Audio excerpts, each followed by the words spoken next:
Hi guys, welcome back to my YouTube channel, and for those who are new here, hi, my name is Gabriela.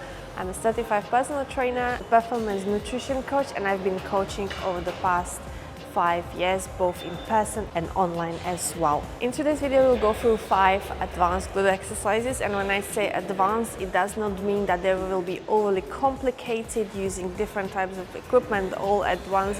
No compounds exercises together like doing different muscle groups all at the same time. No, it is not about being complicated, but rather when I say advanced exercises, it's more about that as a beginner, you do not have certain skills. Once you get more advanced, you will be more able to do certain exercises that are harder from the perspective of the mobility, the core strength, as well as coordination. So again, the advanced exercises, I call them advanced from that perspective that I would not prescribe them to the beginners. I have had many clients, they wanted to do certain exercises. For example, we'll start with the Bulgarian split squats. And if you would ever coach someone, and if you would have been a beginner once as well, you would understand that if you're a beginner, and especially for the overweight clients, so let's say women who are 80, 90 kilograms or even 70, depends on the frame of course as well. If you want to do Bulgarian split squat, it's a very hard exercise, not only for your strength, that will be the main point, also your coordination, your core and so on.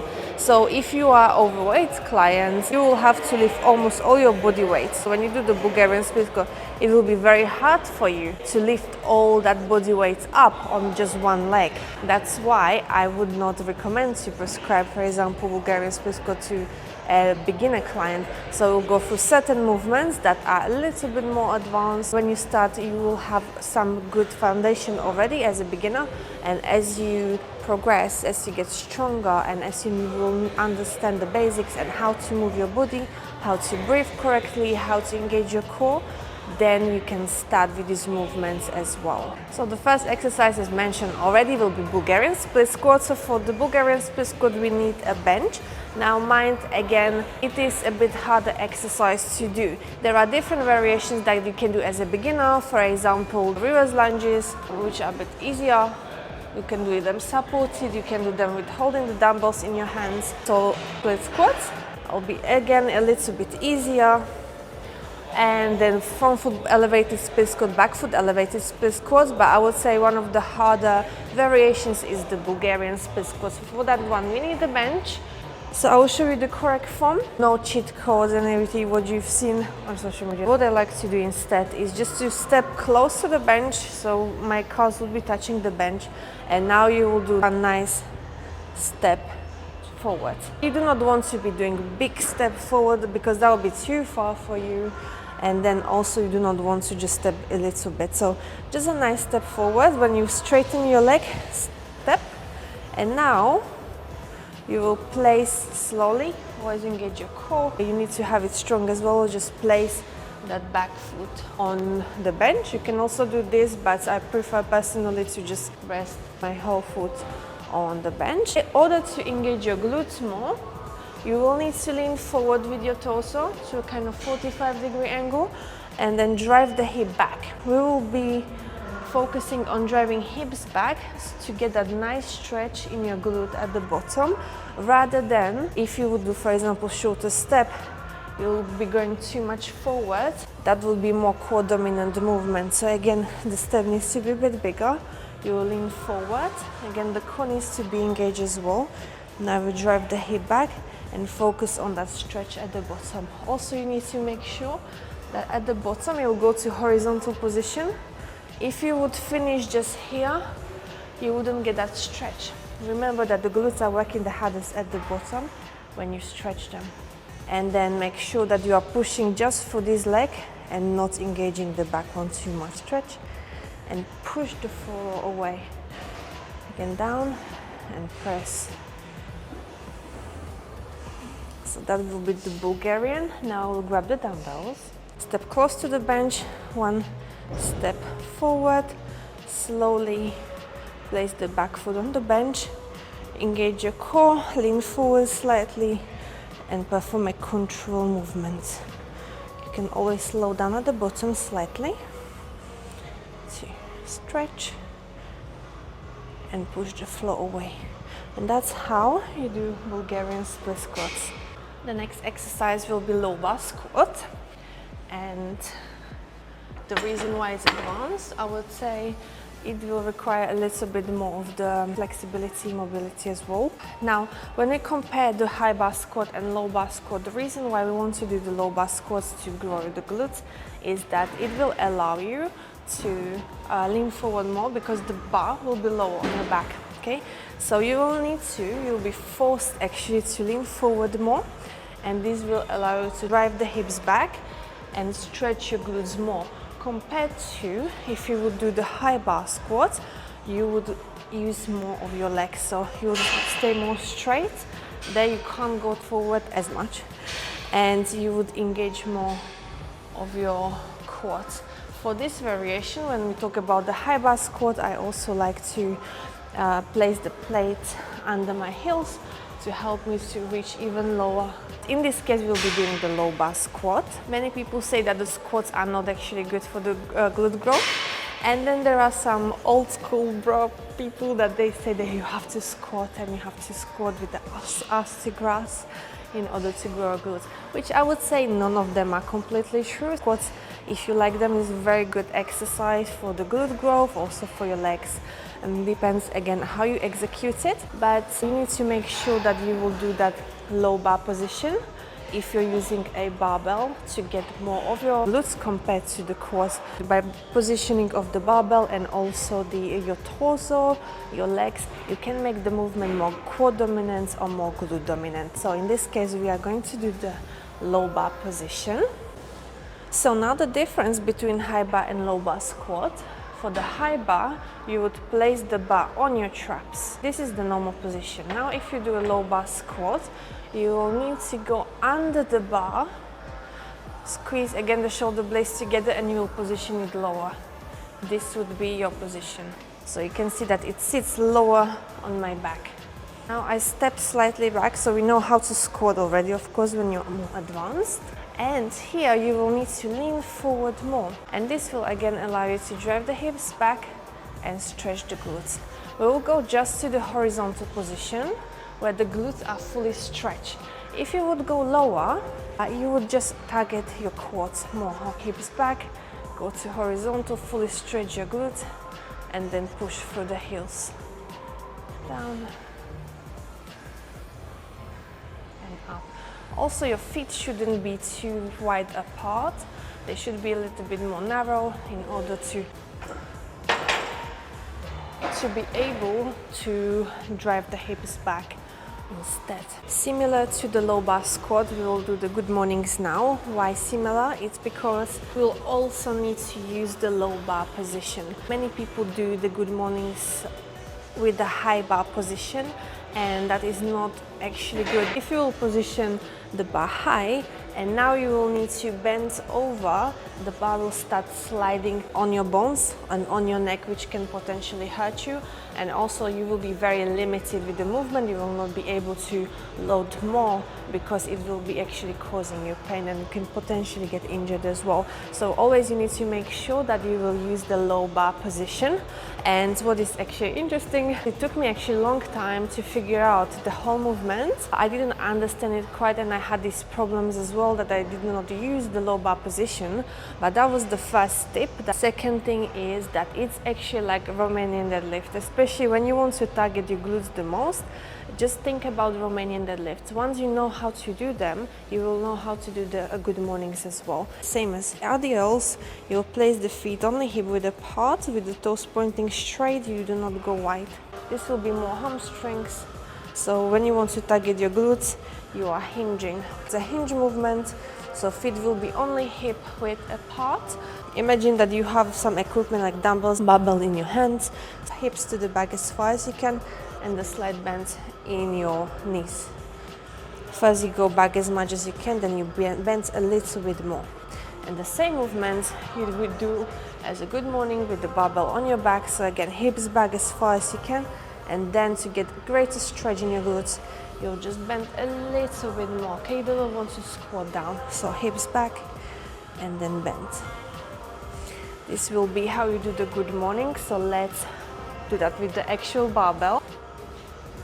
Squeeze your shoulder blades together. Remember the low bar position, you go under, keep the core tight and rack, and now I go back.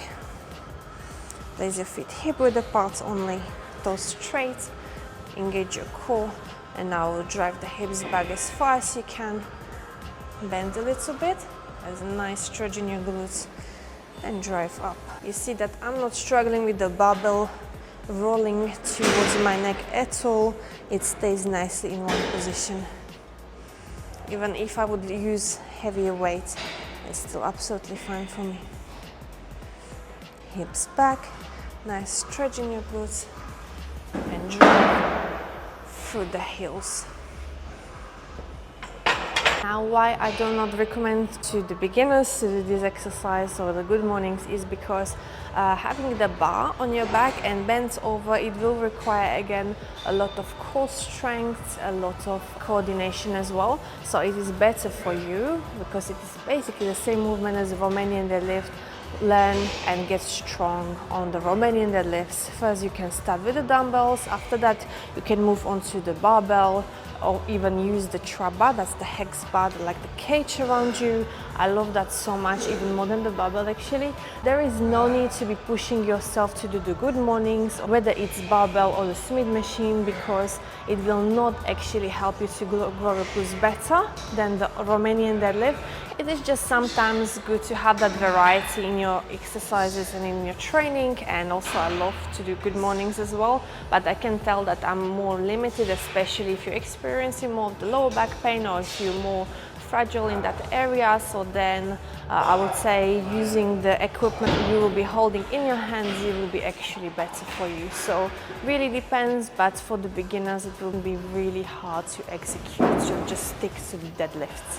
The next exercise is the B-stance hip thrust, and as we know that hip thrust is probably one of the best exercises for the glutes. Me, I love the hip thrust so much, but there are of course so many different variations that you can do. If you're a beginner, start with dumbbells, start with barbell, and have both feet on the floor. But when it comes down to variety, I really like to use the B-stance hip thrust. That is when you have kind of a staggered stance, and I will explain that just in a few seconds. That's why advanced, you could potentially do it as more like a beginner in your first months. However, you need to understand that you will need to do the reps for both legs. Let's say you do 10-12 reps for one leg, then 10-12 for another leg. It will be 20 reps in total.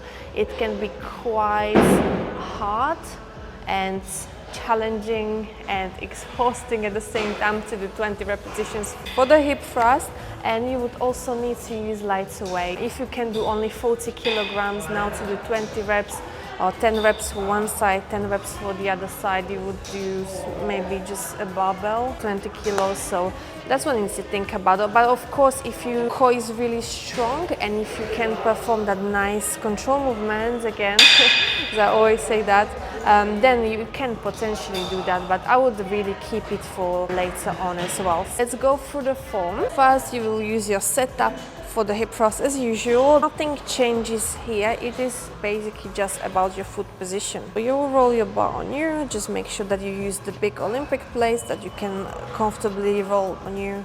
Normally, you would have the feet in this position, hip width apart, maybe tiny bit more, and the toes will be pointing out slightly just to get a nice contraction of your glutes at the top. Now when we are doing just one leg, we are doing B-stance hip thrust, because if you would take off one leg, you might be struggling with the balance a little bit. You can place the feet tiny bit closer together. Let's imagine that I will be using this leg first, okay? So first I'm going to do my left side. This leg, this foot will stay on the floor, but this one will come here to this position. Mind, do not go too much to the front. Again, your pelvis will be in balance, it would be not straight, and you would be struggling with the balance. Just make sure that when you're placing the other foot, this heel will be in the line of this toe or these bones you have here on the side. You have the two bones, okay? So this heel is in line with this foot, not in the front, not in the back, okay? Here, imagine the line here. think also about that it is not 100% of the work that these legs are performing, but also not 50-50. This will be kind of like 70%, this will be around 30%. We want to be focusing on this leg, locking this hip and contracting this glute. You do not want to be trying to lift it up with this leg and pushing against it too much. Try to have this only assisting, and this leg will be performing most of the work. I will do few repetitions for this side. Engage your core, push the way up, and now we're focusing on this side. Down, lock this hip and squeeze this glute. Down, squeeze. Try not to press against this leg too much.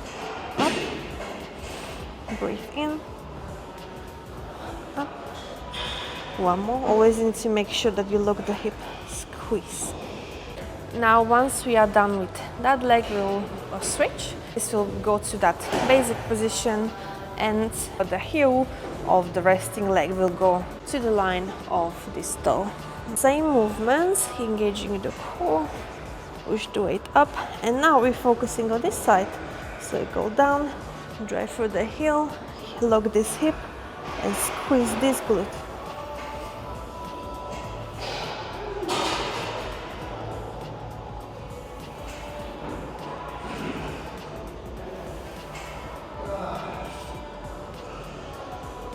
And squeeze, lock. That's how we do the B stance hip thrust. And the last exercise will be targeting the glute medius mainly, and we will be doing side lying hip raise. Again, advanced exercise. It's quite hard to execute when done correctly, and it will require a lot of strength as well. Mind that you will be lifting all your body weight. The heavier you are, the harder it can be. And the second thing is also that you are using quite small muscle, which is glute medius, so it will be hard for you to lift yourself up. Go on the side, down on the mat. You'll have 3 contact points. That will be your elbow, so you'll be on the elbow, then your knee, and also your feet. Legs will go to kind of a V shape, the body will stay straight. And what we want to do, it will push ourselves up. Always make sure that your core is really tight, and you will push against this knee and the elbow, and you will push up. Reach all the way down and then up. It is not about lifting this leg, it's about pushing your whole body up through this glute. Core tight, up and down, up, push. So many people confuse and they are focusing on lifting the leg. No, it's about this side. You are pushing your whole body weight up. They also many times use the resistance band, the thinner ones, like the rubbery resistance band, which is fine, but you are just getting this side exhausted. So when you move on to the other side, you will be actually training this side. It will be very hard for you. I would keep the resistance band for different exercises. You can do just the abduction or like a crab walk with them, or you can even do the cable abductions instead. But when you are doing this exercise, just focus on pushing yourself up. We'll do the other side. We'll go on the side. You have your contact points. One, the knee. Engage your core. And now you push yourself. Remember working this side, up, all the way down, up, down, and up. Always use that whole range of motion, so you want to reach all the way down, not to do only half reps. Down and drive. Push yourself all the way up as far as you can. That was quite hard. That's how you do the side lying hip raise. Again, there are different variations that you can do. It's more like a beginner. If you're really struggling with the movement, it's absolutely fine, because as I'm saying, it's really, really hard exercise to perform. You can do any other variations for the seated abductions, standing abductions, and so on. So that's the 5 advanced glute exercises. As I'm saying, it's not about overcomplicating movements. It's about different things like your mobility, your coordination, and everything like that. It's about how strong you are and how you can move your body at the same time. So guys, thank you so much for watching. I hope you find this video helpful and all the demonstration as well. Please make sure to give it a like and leave any comments down below. I would also like to know if you enjoy this kind of content or if you prefer something else, and also what kind of videos you would like me to create and what type of content you would like me to talk about as well, whether it's exercise tips, workouts, nutrition, or just the general life and lifestyle. So make sure to leave the comment down below and I will see you in the next video. Thank you so much. Bye.